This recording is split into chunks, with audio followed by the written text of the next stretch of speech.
Well. We had the place to ourselves, but I see another truck headed this way. He's unsure of himself. He doesn't know where he's supposed to be going. So he's just kind of going like 2 miles an hour looking around.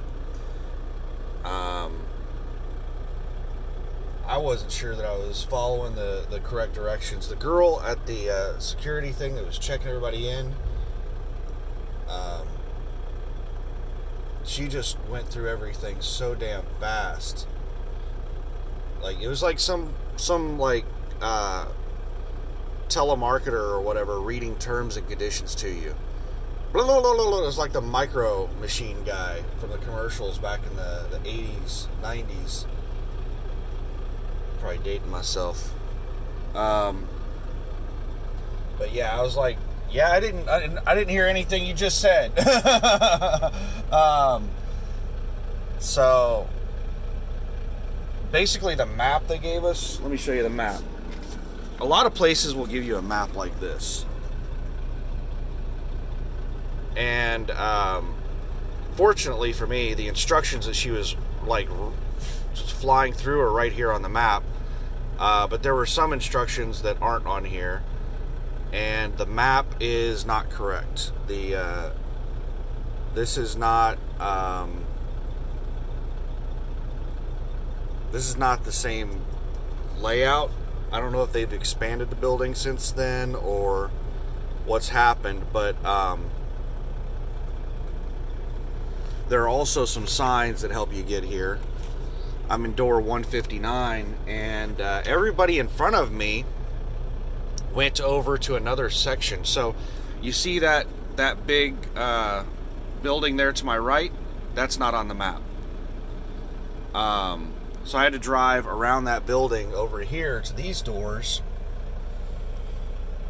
and everybody else went to the other side of the building. And there were signs that, verified what I was doing. It said receiving this way, doors 1 through 1 whatever through 1 whatever, which was within 159 range. So I drove around here, and they're still building. There's a whole bunch of construction over there. So they're still like expanding the building. So the map that they have is from before they built some more stuff here or something, and they didn't bother remaking the map. So I don't know if everybody else went to where they were supposed to go, or if they're lost and confused. But I'm pretty damn sure that I went where I was supposed to go. The thing that I'm not sure of is the packet that I received. They took my bills of lading and threw it into an envelope and wrote some information on it. And on the side of the guard shack, it has a thing that says that guy's going under 5 miles per hour, so he's trying not to start his clock.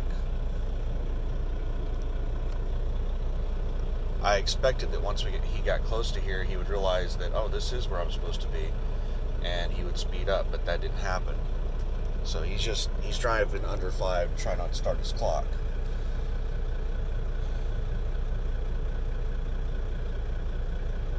I don't know what door he got. Looks like he got one of them over to the left of me.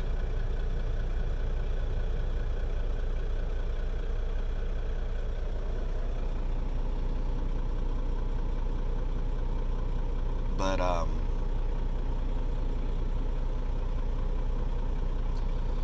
yeah, the sign on the side of the guard shack said to put your paperwork in a sleeve inside the dock, like basically in the dock, like there's supposed to be a sleeve on the wall at the dock. Before you back in, you're supposed to put your envelope in that sleeve. There is no sleeve. So I just threw the envelope in the back of my trailer. And it says, let's see the list. What does it say? It says, break your seal, open your doors, back up to your dock door, do not disconnect or slide your tandem, throw your seal in the back, and chock your wheels. So I did all that. We're docked. It is 5:58. I've been here since about 5:30. And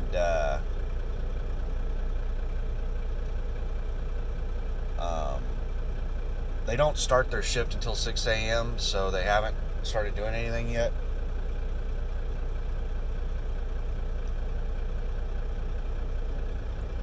Now, what happened last night was I couldn't go to sleep. I think I finally fell asleep at about 1 a.m. or so. And I have a pretty full day ahead of me.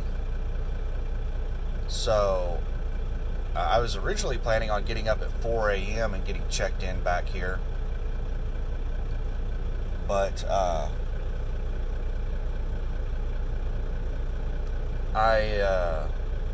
the alarm went off at 4 a.m. and I was like, you know what? These motherfuckers don't even start their shift until 6 a.m. They're not going to start unloading me until probably like 6:15. So I need my sleep. Now, if I would have been able to go to bed earlier, I would have gone ahead and gotten up at 4, came back here, hit the dock, and went back to sleep. But I just reset my alarm for 5 a.m. and went back to sleep. Woke up at 5 a.m. And yeah, this is one of those places where they give a whole bunch of people the exact same appointment time. And there were just a huge line of trucks at 5:15 a.m. getting in the place.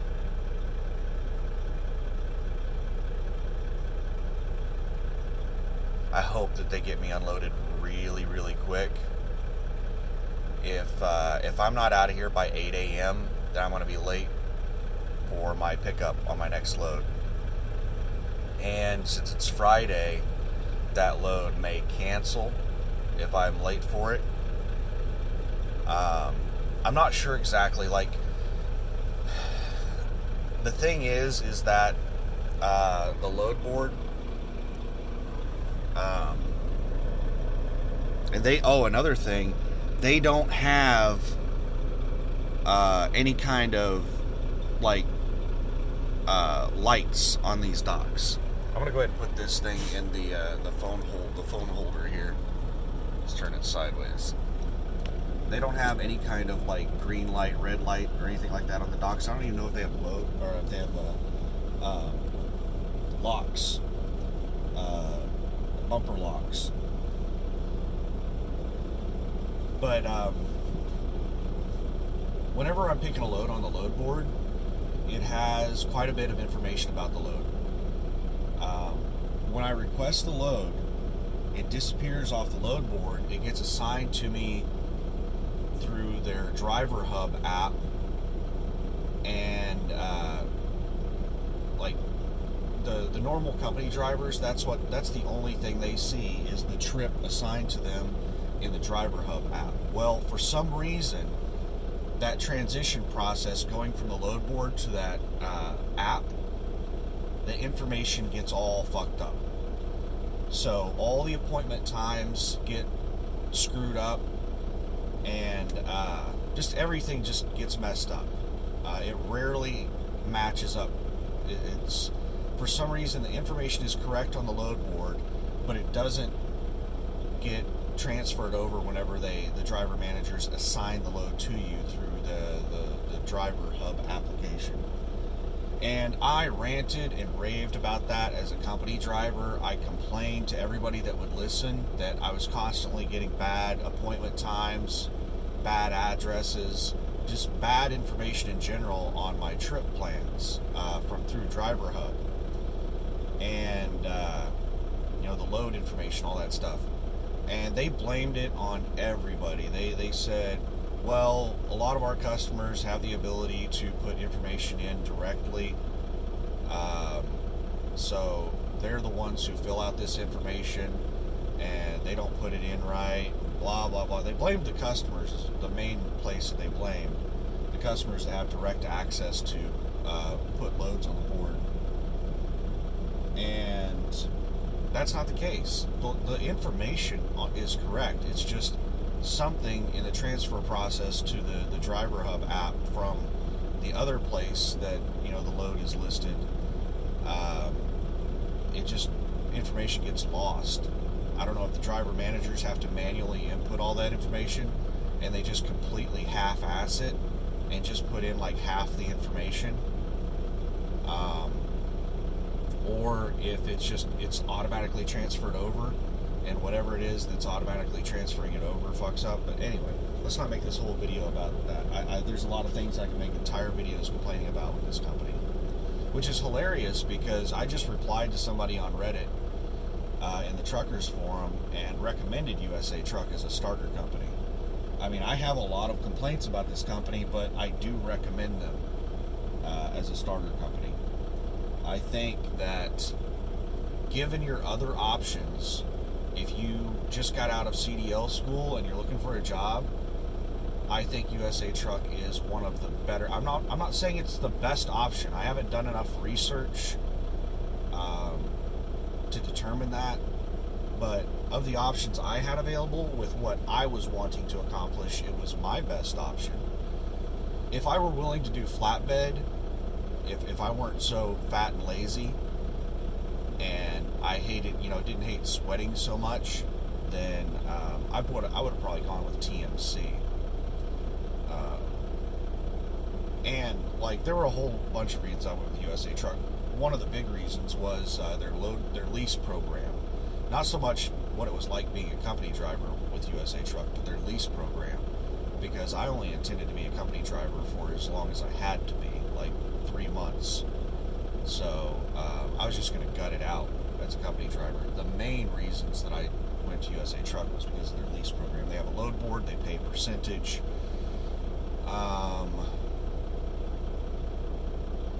They don't micromanage you, really. It's like they treat you like a real owner-operator. A lot of these places treat you like a company driver as an owner-operator. Just a second here, this guy's asking what the hell to do with the paperwork. Where you put your paperwork? Yeah, the sign said that there was supposed to be a sleeve back there. I just threw it in the back of the trailer. That's all I did. I know she said stick it on side of the wall or something. There isn't a sleeve back there. I know. I understand, bro. Do like you did. Yeah, I just set it in the back of the trailer. Man, I'm gonna walk there and look. Hey, right. Have a good one.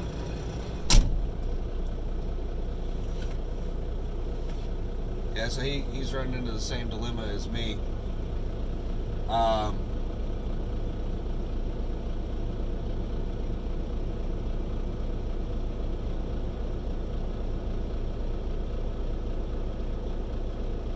It's the directions they gave us told us to do something that's not possible, and he's looking for like he's looking for an entry into the building so that he can ask somebody what the hell to do with it.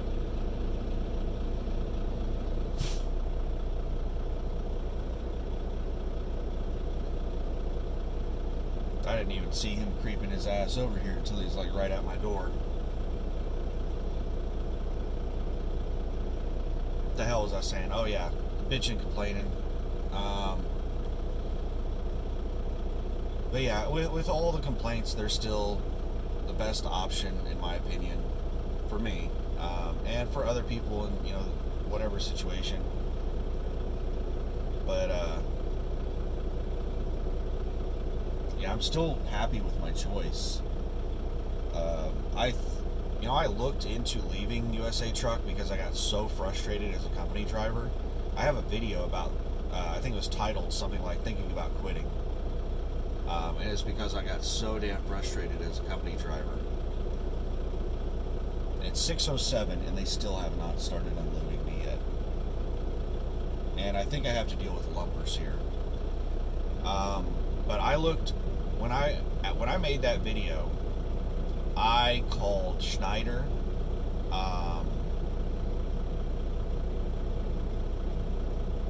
Transport America, which is CFI's sister company for owner-operators.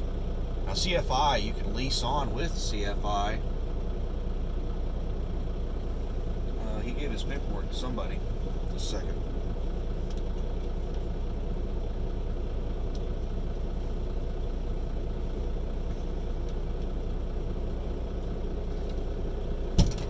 Let me ask him what's going on. Big old black mailbox over there, you stick the paperwork in. Oh. Yeah, on the side there, where the pine jar is at, there's a big black mailbox sitting right there. When you stick the paperwork in there, they just come down and get it. Was there anybody you talked to? No, it's right there. You see it. Oh, okay. Last distribution I went in, the same way. They had a big box outside. You stick your paperwork in there so you can't go inside. So they'll come outside and get it out the box. Well, they'll find it in my trailer. Have a good one. So, apparently there's some mail drop box over there that you put the paperwork in. So, I suspect they'll find my paperwork in the back of my trailer.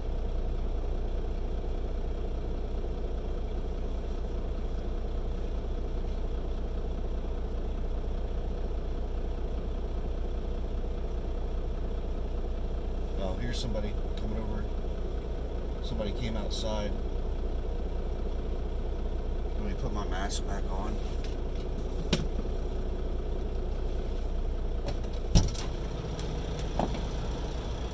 Get the guard sheet. This stuff or the brown bag? The brown envelope? No, this stuff. This is supposed to be in the envelope. Yeah, Oh, this is I'm what we sorry. need. That's all right. Sorry. All right.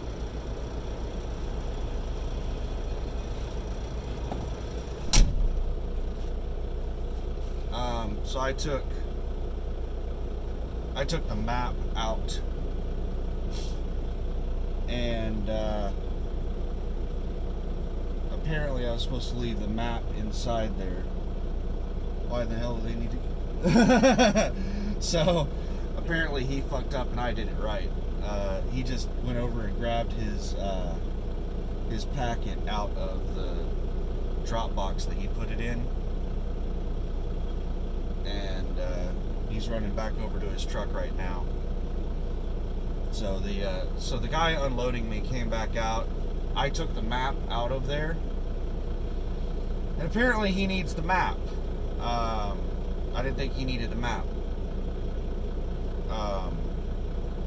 But the guy that was asking me what the hell to do with the envelope that went over and threw it into the drop box, he asked that guy that came out to talk with me what in the hell to do with his envelope, and he told him just throw it in the back of his truck like I did. So he ran back over to the drop box and grabbed his envelope out of there, and now he's having to pull away from the dock so that he can put it in the back of his trailer.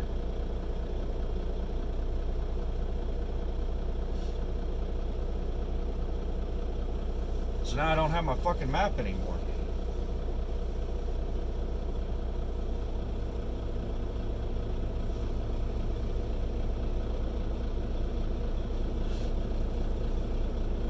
But they're about to start unloading me. I told you it'd be around 6:15. It's 6:12 right now. It's 52 pallets of Kingsford charcoal. And there was a loose bag laying in the back. So I don't remember there being a loose bag whenever I left. So I think there was just a loose bag sitting on the top of one of the pallets. And it fell down.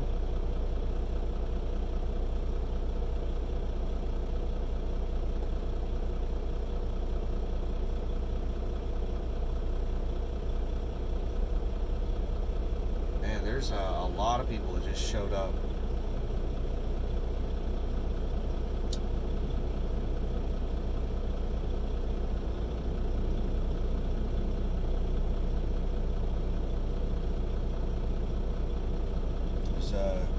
That guy parking right in front of me, and then there's somebody to the left of me that's opening up their doors about to back in. Let me take this damn mask back off.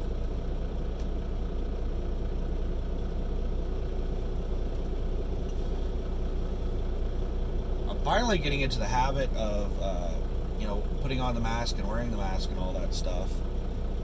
I was typically getting to places and forgetting, like, I'd walk all the way up to the damn door of the TA, and then I'd read the sign that says you have to wear a mask to go in here. I'd be like, fuck, I have to, do the walk of shame back out to my truck to get my mask.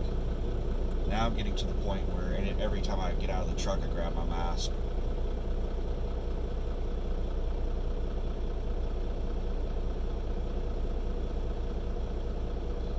I don't see anybody struggle bussing, backing in. But I'm not seeing any mega carriers back here. I'm the only mega carrier. And USA Truck isn't even really a mega carrier. They're like a small, mid-size. They're not a small carrier. They're a mid-size carrier. There's a Hogan. They're like another mid-size carrier. He's bobtail. Probably doing a drop and hook. We apparently do drop and hooks out of this place because there's a whole bunch of USA Truck trailers all over this place. Some of them bump to the dock, some of them out in the staging area.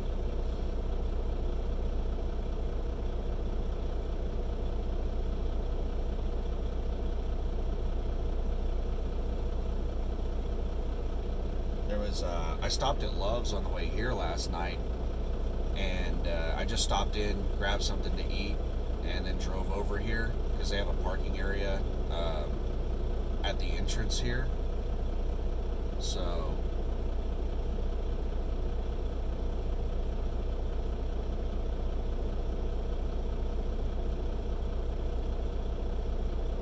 I wanted to be here instead of having to drive across town.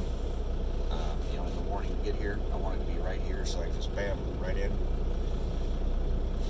But when I stopped at Love's, there was another USA Truck, a company driver, parked there, and there was tons of parking spots. And for some reason, this company driver decided to park alongside the scales in a place that he shouldn't have been parking at.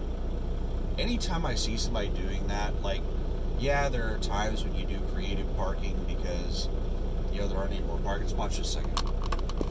Sorry. I had to spit. You didn't want to hear that. There are times you do creative parking spots, but, if there are plenty of parking spots, it's really... The only thing I can think of on why somebody does something like that is because they're really bad at backing.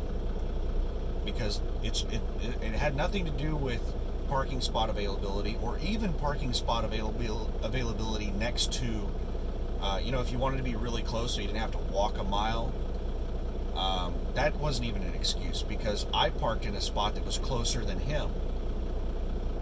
And there were like 4 or 5 spots next to where I parked, right next to the entrance. So, whenever I see somebody doing something like that, I just think that they have issues backing. So, they'll just park somewhere where they don't have to back up. That's got to be a hell of a struggle. Like, I could see people making it if they were working for a company that does long haul. Like, the only company that I know of that I've heard still does a lot of long haul runs is Crete. Their average length of run is, like over 1,200 miles or something like that. So you're not bumping docks nearly as much. With a company like USA Truck, oh my God, you're bumping a lot of docks. Because the average length of haul over here at USA Truck is probably like 350 miles. You're doing a load every day, so you're bumping a dock almost twice a day. Well, yeah, you're doing a load a day, but I guess you're not bumping a dock twice a day because it's usually not same-day deliveries. You do a pickup one day, delivery the next day. Well, I guess you do, because you're delivering your previous load in the morning, and then you're picking up your next load, so you are bumping 2 docks a day. Usually, if your driver manager's keeping you rolling, because there are not many really long runs with USA Truck. And as a company driver, that really, really pissed me off because I was paid by the mile, and you're doing these little short mileage runs, and it's really fucking annoying. which is why I advocate percentage pay. Because as an owner-operator, I love these short little runs because they pay so much better. So, like I'll do a 250-mile run that pays as much, if not more, than a 600 or 700-mile run. Now, that sucks for a company driver because they're paid by the mile, but me getting paid by, the load, I don't really, the fewer the miles, the better. And those short mileage runs, a lot of them pay better. Total money. Like, there's a load that I'm looking at snagging up out of Houston just to, go grab a load and do it real quick. It's a 250-mile run paying like $1,700.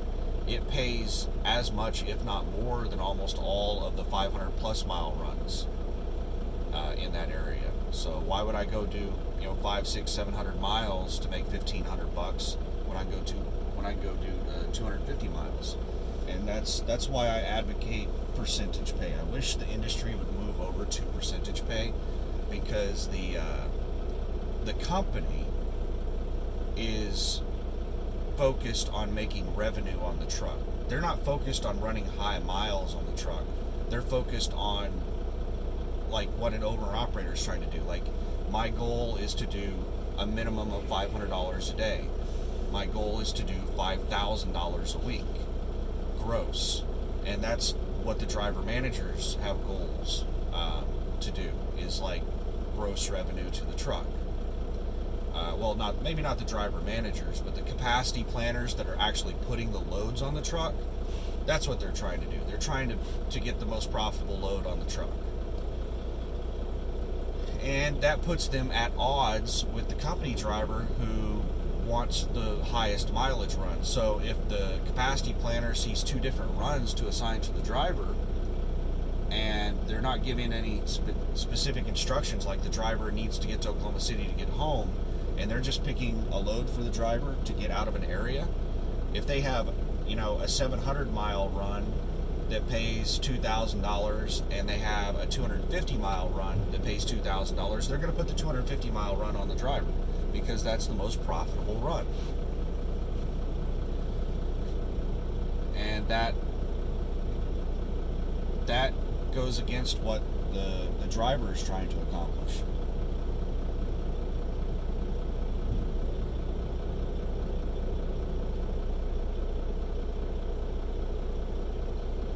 So,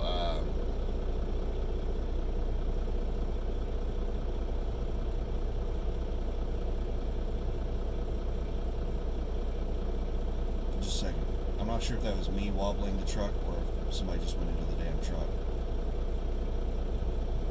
Yep, somebody's going into the truck. They're finally. It is 6:21 a.m. and they just now started unloading me. Motherfuckers. I really, really, really hope I'm out of here by 8 a.m. And I really hope that it's prepaid lumper and I don't have to deal with the damn lumpers, because paying the lumpers can take an hour. I have to send in a request through the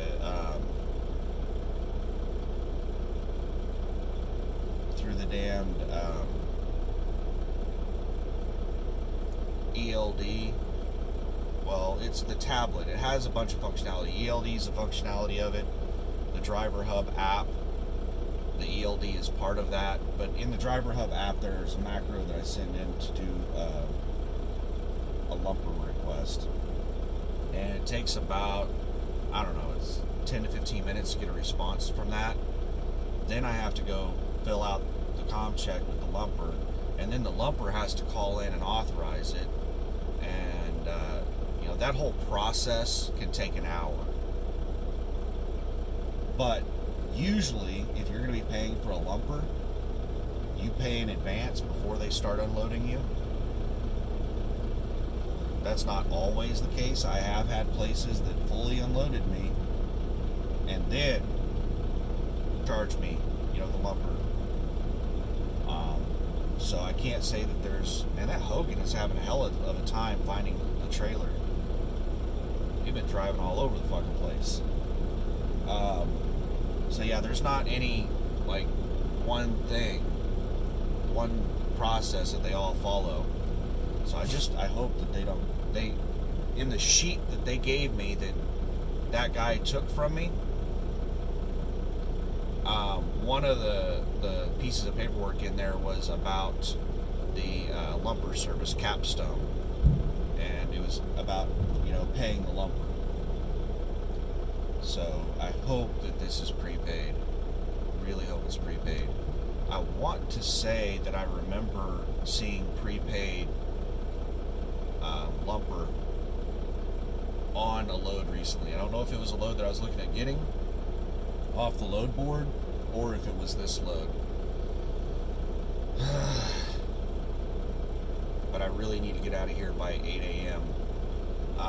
If I don't get out of here at 8 a.m., then I'm going to be pushing it. It's going to be really, really, really tight on making it. I'm going to have to drive. Like, if I get out of here at 8 a.m., I can drive like normal and not have to worry about being late. I'll get there with like 45 minutes to spare quite easily. But every minute past 8 a.m. is going to be more stressful to me.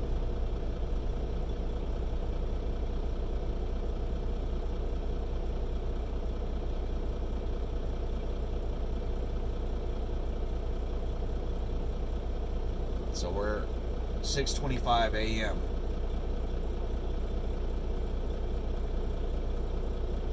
And these are uniform pallets. Some of these lumpers, whenever they do the piece count, they will actually break down every fucking pallet and count every item. Some of them will just count the number of items on one pallet and multiply them out, and it takes them, not very long to unload these trailers, but a lot of them will break down every single pallet and count every single item. And this thing has 2,080, 2,000 something, I forget the exact number, 2,000 something bags of charcoal.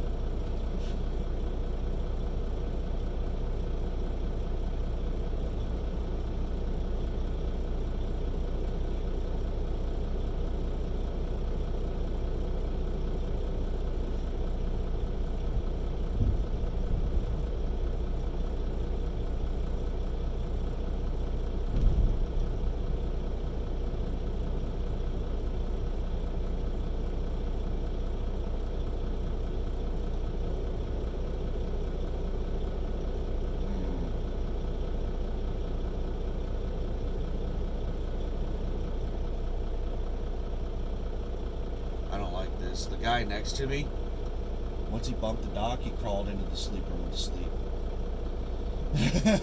I hope he's not somebody familiar with the process here, and he knows it's going to take for fucking ever, and he just went to sleep. If I could go back to sleep, I would, but I wouldn't be able to go to sleep.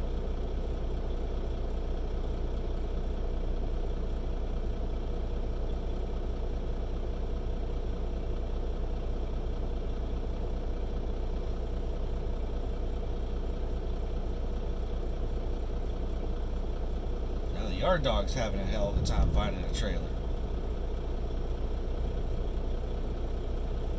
And there's all kinds of action just started up. We got 2 yard dogs driving around. We got a construction vehicle. This place is getting mighty sporty.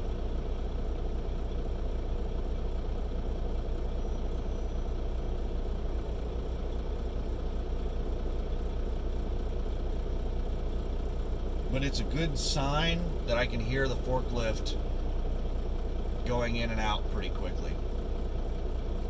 Man, Kingsford, whenever they loaded me, holy crap, that was like one of the fastest times I've ever been loaded.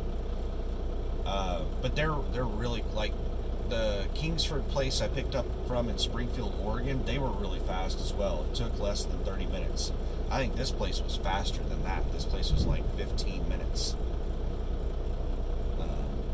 And the video I made yesterday, the driving video with the windy ass, nasty road that you have to drive to that Kingsford place, that's where I'm going right after this, going back there. I I would have started the video sooner than I did, but I basically started the video as I was pulling out of their property, because they had a big fucking sign on the entrance that said no recording devices. I forgot how exactly it was worded. Basically, no pictures, no video on property. And it said, I forgot how they worded it, but it was like something like absolutely no photography of any kind on property, or something like that. It was worded something along those lines.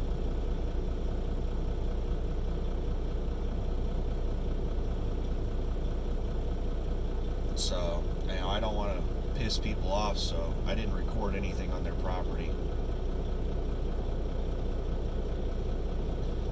And one of the drivers that I follow on YouTube is Trucker Jukebox. And one of his things is that he puts like a GoPro. He has a harness with a GoPro that goes in the center of his chest. And he wears that thing everywhere. Like, he records himself driving. He records himself going into the truck stop. He records himself. He probably should have opened up his fucking doors before he backed in. There's not... I don't think there's enough room for doors to swing open on these docks. Maybe.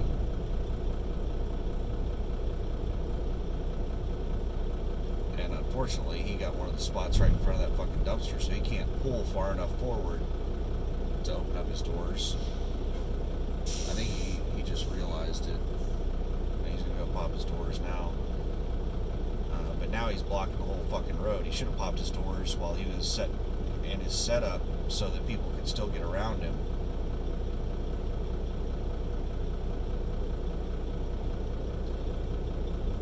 But Trucker Jukebox posted a video recently and said that he was going to stop recording himself at truck stops. He said that he got a complaint from somebody, and YouTube got onto him. Basically, there was somebody that he recorded at a truck stop that, I don't know, I go watch his video to get the details. Don't take what I say as the gospel, because I can't remember the details. I watched this video like a week ago, one time, so my memory may be a little fuzzy. I'm old and senile. I think there was somebody at a truck stop that he recorded on his video, and like, he has on the side of his truck his channel name. He might wear t-shirts that have his channel name on it. Like, it's not hard to find out. Like, he has this big camera on him. They probably saw what his channel name was and went and looked it up, and they complained on him, and he got in trouble with YouTube because I don't even know for sure if it is a violation, because YouTube is just really stupid in general. Just like, they're really, really ridiculously stupid. Since Google has taken over YouTube, it's been going downhill.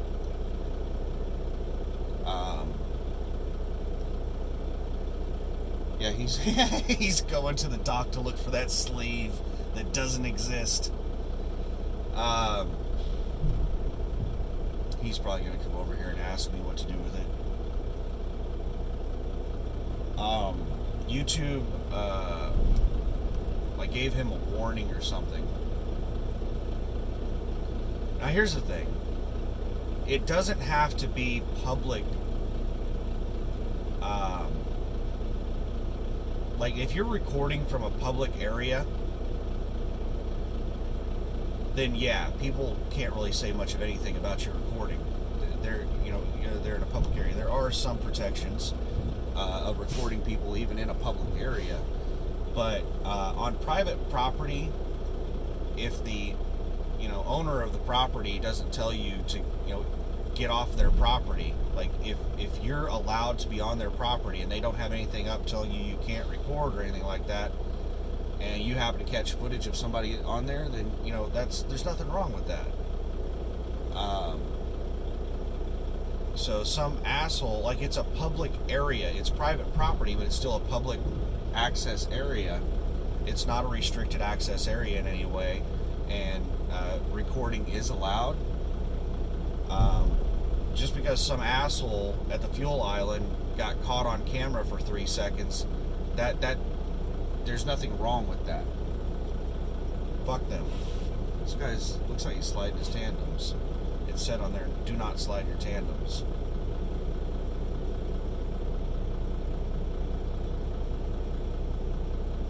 I don't know what he's doing. Who cares? I just want to get unloaded as quickly as possible. But I'm recording right now on private property. And Trucker Jukebox said that he's going to stop recording on private property. Yeah, he's sliding his tandems.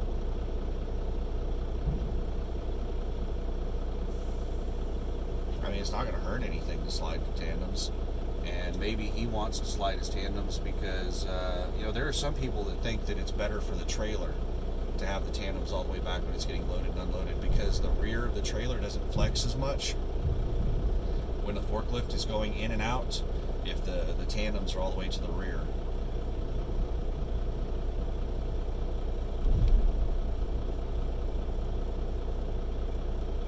And he might own that trailer. That might be his personal trailer, so maybe he wants the tandems to the rear.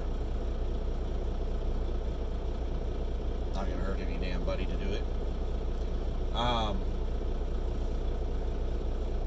But yeah, so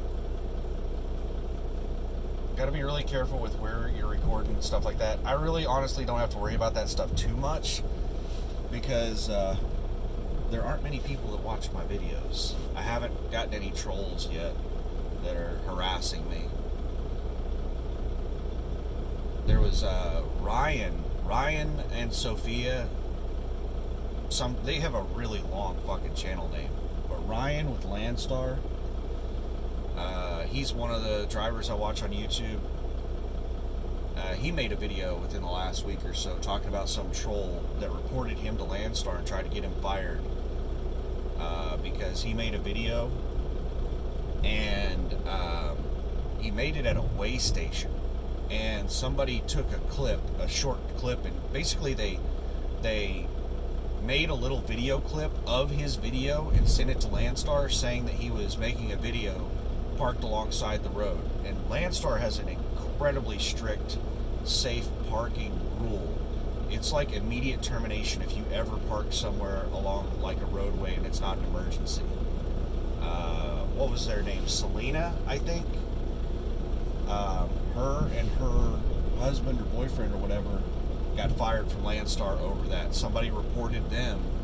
That's another YouTube driver that I watch. Somebody reported them for parking their truck alongside the road in front of their apartment, and they got fired from Landstar over that. They said that they were on a dedicated account with Landstar. They were signed up on some, because like on Landstar's load board, there'll be things that are listed on there for like $50,000, $100,000, $1 million. And those things that are listed for those ridiculous prices, it's usually like some type of contract that you sign up that where you're going to run their freight for a period of time. Like, let's say that some celebrity, some singer is going on a tour.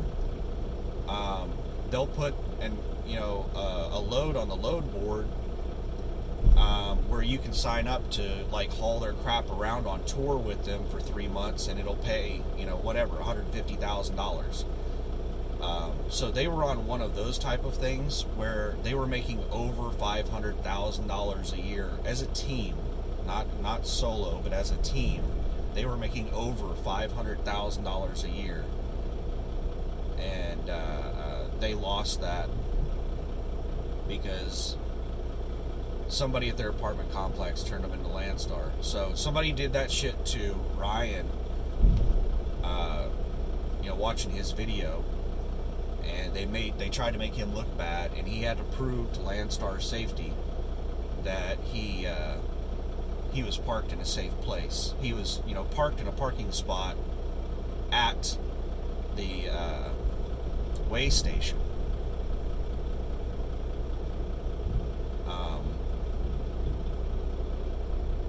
But yeah, there's just trolls out there. Fortunately, I don't have to deal with them. Fortunately, I haven't, had to deal with people reporting me for any. I've never been reported for anything. Gotten away with a lot of stuff. You know how I roll hard. I don't really do much of anything I think I can get reported for. The only thing that I can think of that I could possibly get reported for is creative logging. I am very familiar with the hours of service rules, and I bend those rules to suit my needs. But I think I'm going to end this video pretty soon, because I'm hopeful that they're going to have me finished unloading by 7, and I'm going to get the fuck out of here by 7, which it's 6:39 right now. I'm just really hoping that they're going to have me unloaded and finished really quick. But I'm going to go ahead and set up my my GPS for the route that I'm taking to get back to Parsons, West Virginia. I just want to, as soon as they tell me they're done, I want to have everything set up where I'm gone. I'm just rolling. So once they get finished with me, they'll give me my paperwork. I have a bunch of crap that I have to punch into the computer to say that I'm done with the load, and then I have to take a couple of pictures of the bills of lading and whatever documentation they give me. I just take any documents that I get. I take pictures of them and send them in, because I don't want, okay, so there are people at the company that their job is to take the paperwork that I scan in and use that to get paid for these loads. It is critical for the success of this company that we get paid for all this work we're doing. And it takes so little effort on my part to take a picture of a fucking piece of paper. I'm already taking a picture of a piece of paper, the bill of lading. It takes so much little extra effort for me to take a picture of another piece of paper that they gave me. If they gave me 4 pieces of paper, I'm going to take a picture of all of them. If there's something on the back, I take a picture of the back. I take a picture of everything that they give me and send it into, even at Walmart, the trailer control stuff. If you go to Walmart and steal an empty from them, they'll give you a trailer control thing to give to the guard. I take a picture of that shit. Even things that they steal from me. So items that whenever I get to the security keeps them. Before I get to security, I'll scan that in. I scan in everything I can, because I want to make it as easy as possible to get paid on these loads. Now, it shouldn't really affect me.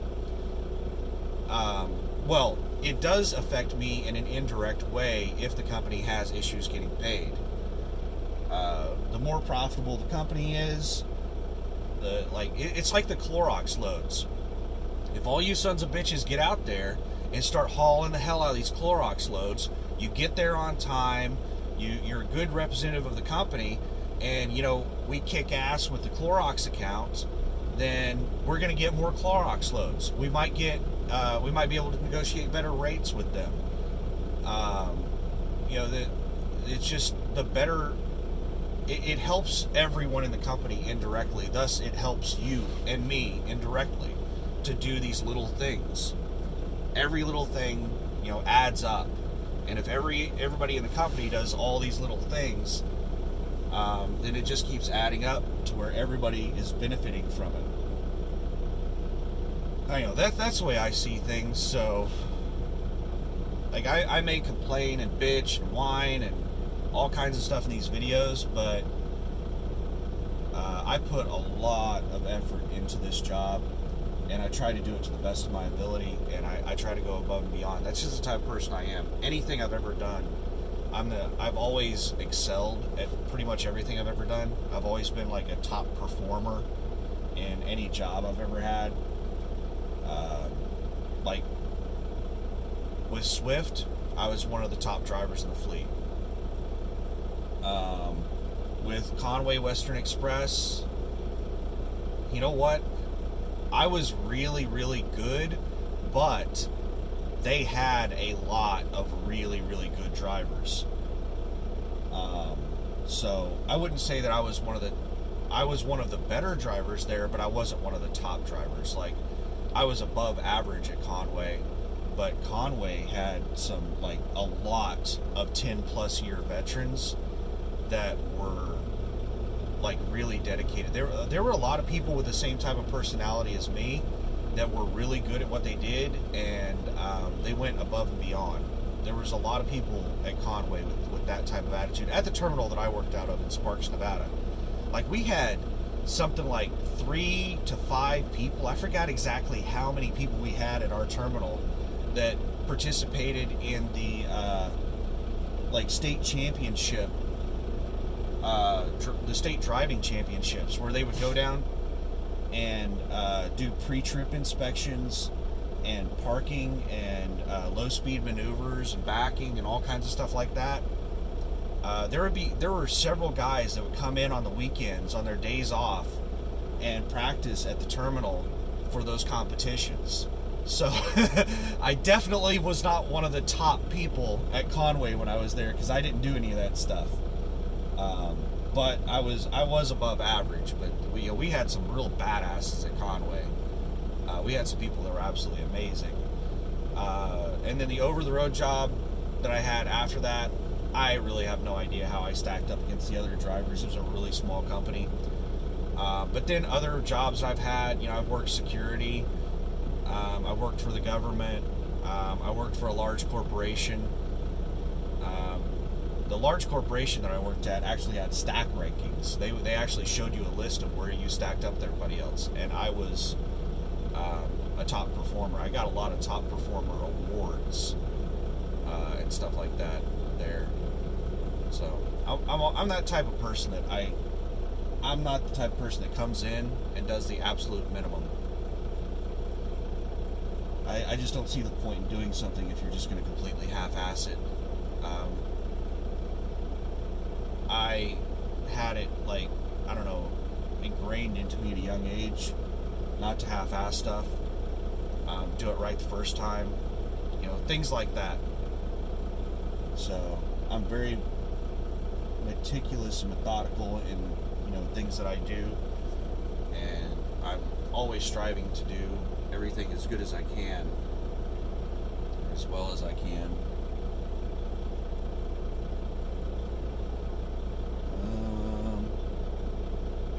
I don't hear them going in and out of the trailer as quickly.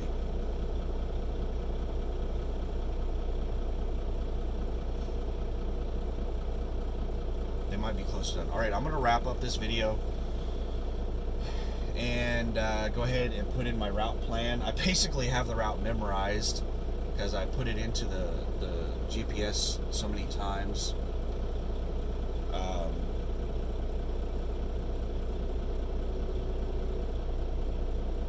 But I'm going to go ahead and get that set up. Give you a quick look around.